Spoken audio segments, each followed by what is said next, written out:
What's going on, everybody? K2 here with CCL D-League Week 4. This week we are going up against Ellie, also known as 8-Bit Insomniac, or the Based Ellie, whatever she wants to be called, because that's who she is, and that's who we're playing. And this week we have a team. She also has a team, so let's go ahead and go over the team. So I have this Conkeldurr right here. Can I get rid of that? Okay. I have this Conkeldurr here that basically destroys her team outside of Togekiss.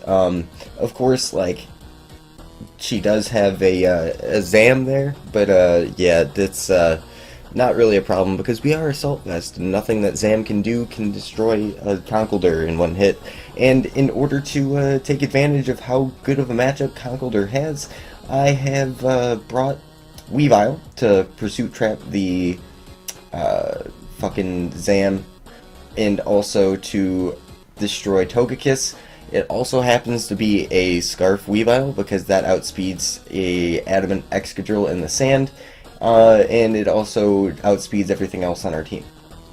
So it's good for anti-speed creeping, basically, and if I absolutely need to, I can flinch everything to death with Icicle Crash, so that's going to be a thing. Next up we have Garchomp with Roar because she likes to bring Baton Pass. She has like 3 things on her team that can Baton Pass. That's Decadoo Yi, Togekiss, and also a Gliscor that she didn't bring, so always got to be on the lookout for that. Garchomp is Rocks plus Roar and then Dual Stab. Next up we have a Rachi that is Iron Head, Drain Punch, Healing Wish. Healing Wish, of course, to get the Conk back up. And next up we have Sylveon, which is also a Wish Passer for Conkeldurr, so I can get a Wish up in the air, Baton Pass out into Conkeldurr, and be happy. And then lastly we have this thingamajigger, Tapu Bulu with Nature's Madness, because she does have the Togekiss, so it would be nice to wear that down a little bit, just a little bit. And also, yeah, just it does a lot to her team, and like, yeah. Let's go ahead and get right into the match. So I'm going to go ahead and lead off with my Garchomp, so I can potentially get up my rocks, as she's going to lead off with her Togekiss. So right here, I really don't want to take a D-Gleam, and also, like, if she wants to decide that this early on she wants to start flinching me down with Air Slash, that would kind of hinder Garchomp's usefulness, so I'm going to go straight into Jirachi, as she makes the turn 1 prediction and goes for Fire Blast and gets the burn. So I'm going to be like, alright, well, I just resist that with Garchomp, so I'm just going to go right back into it. I'm assuming she's Scarf, so I can just go ahead and get my rocks back up. But she hits Fire Blast, and there's another burn. So 2 turns, 2 burns. Hashtag bars. And we are already super behind in this match because I let her get off 2 free hits against my team. Rachi is basically useless unless I'm able to get in on something slow. I can Healing Wish. Also, Garchomp is pretty much wasted until I get the chance to pretty much Healing Wish into this. Otherwise, all it's here for is to just roar as it is burned and do stuff that way. So yeah, Garchomp. Yeah, this kind of sucked, but it's okay. We can work with it because actually looking at it, Scarf Weavile does a lot. The only thing I need to do is weaken Lucario and get a couple flinches. Actually, only a flinch on Tyranitar. I gotta break Zam's Sash. So what I'm gonna do here now that Chomp is basically useless, I'm just going to go ahead and get up my rocks in the face of the Togekiss because I assume that it is Scarf and it's not going to really be doing a whole lot of damage to Chomp. Anyway, so I'm going to go into Conkeldurr on the Decidueye as she Baton Passes out, and right here I'm thinking, hey, you know what, because I do have all these things in order to get Conk back up to full, I'm just going to go ahead and stay in and click Knockoff here. As you can see, Psychic does do 70%. And I'm able to bring her down to her Sash, so that's one thing out of the way for Weavile to win. Yeah, so next, this turn, pretty much a 50-50.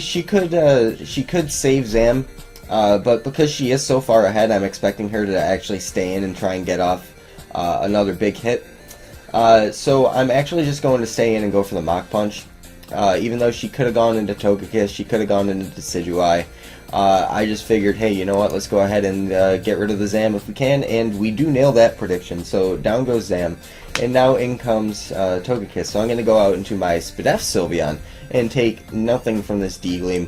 And then as soon as I saw this damage, I'm thinking, well, I probably shouldn't have risked Rachi on turn 1 to take a burn when I could have gone into Togekiss. However, I also didn't want Togekiss to start air slashing this all the way down as well, so it's up in the air whether or not which one mattered more, because Sylveon is still like really nice against the rest of her team.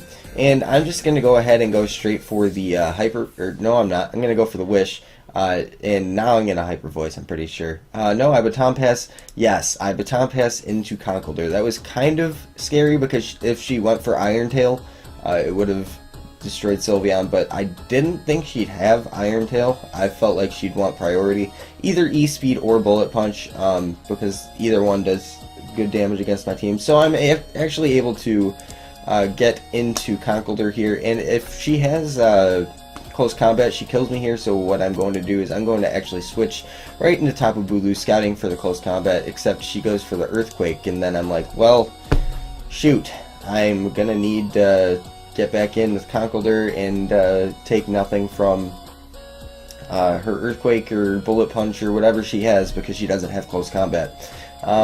So I'm going to go ahead and just Nature's Madness here. I want to get this thing in range of Conk's Mach Punch. As you're going to see, Bullet Punch isn't going to be able to do enough. If I had Wood Hammer there, it would have done significantly more damage, and it would have been nice. However, after 2 turns of Grassy Terrain, she is going to be up at 34%, and I'm going to be able to bring in Conkeldurr. And I'm going to click Mach Punch, and there's the Chople Berry, and we did the calc afterwards, and that was the absolute min roll. So if that didn't happen, we would also be in a good position. Conkeldurr wouldn't be, as you're going to see, it wouldn't be dead as it is on the following turn. So that was sweet. We lose Conk there, which would have been great for T-Tar, would have been great for Excadrill, would have forced in Togekiss every time, but I have Sylveon for that. So like, it would have been really nice to have Conkeldurr around. I also didn't expect her to have gone for the Earthquake there against Conkeldurr, because I thought Bullet Punch would have been able to kill at +4. So Drain Punch would have been able to kill Lucario, but I also expected her to just get off as much damage as possible before going down to the Mach Punch, but she ends up surviving. So yeah, that's still a live Lucario and a dead Conkeldurr, and now I actually have to put all my eggs in one basket and hope that Weavile can win the game. So what I'm going to do is I'm going to go into Garchomp, possibly force her to go for just any physical contact move in order to kill herself. And I am going to go ahead and go for the Earthquake. It's not going to do anything against the Decidueye. And I am going to go for the Roar, I believe, right here, as she reveals Defog. And right here, I could get up rocks. I could also just go straight for the Earthquake. Even though I am burned, it's going to do some respectable damage. But I do decide that sacking Sylveon is my best play, so I can get in with Jirachi. I can get in with Jirachi to Healing Wish the Garchomp. That way I can do damage, but then she reveals Magnet Rise, so like, Magnet Rise would have been cool if she was in the sand, but outside of the sand I still would have been able to hit it before the Magnet Rise got up.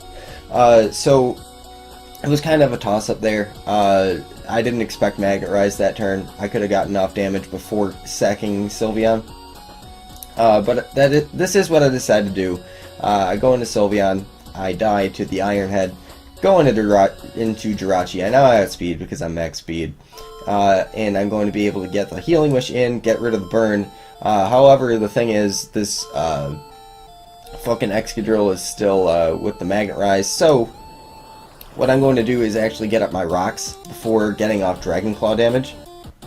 That way, Tyranitar is more easily killed by Icicle Crash from Weavile. Togekiss will 100% go down. Excadrill will still go down after this Dragon Claw damage. And basically what it comes down to at this point is I need to flinch Tyranitar, and I also need to survive Lucario. So the odds are pretty much stacked against me because Icicle Crash is a 30% chance to flinch and also a 15% chance to miss. So odds are not in my favor. However, there's no point in not trying because that's all I have left at this point. So I'm going to go ahead and Dragon Claw. I got a crit, doesn't really matter because on the following turn I'm going to be able to bring in Weavile, and I am going to go ahead and kill this thing with an Icicle Crash, as that is what she goes for. And she brings in her Scarf Togekiss here, and she finds out that I'm Scarfed, and down goes her Togekiss. And next up, she brings in Tyranitar. And here's where I need the flinches. I need two flinches. So I go for it here. I get the first one. And the second one, I'm not going to be so lucky. If I were to have gotten it, I just needed to hit 3 Icicle Crashes after that. However, she does reveal counter. That's going to be able to bring me down next turn to the sand, as we do bring it down to a 2-0 victory as she switches into Decidueye, or a 2-0 loss rather, not a victory. We lose 2-0, not the biggest of deals because we are still in first place in our division at this point. It just sucked having to play from behind from the very beginning, but we can improve on that for the next time that we play her, because we do play her again later on in the season. And it was still a really good game, besides the Hex, and you know what? I don't feel bad. So, if you guys enjoyed this video, go ahead and click the like button, and I will see you guys next time.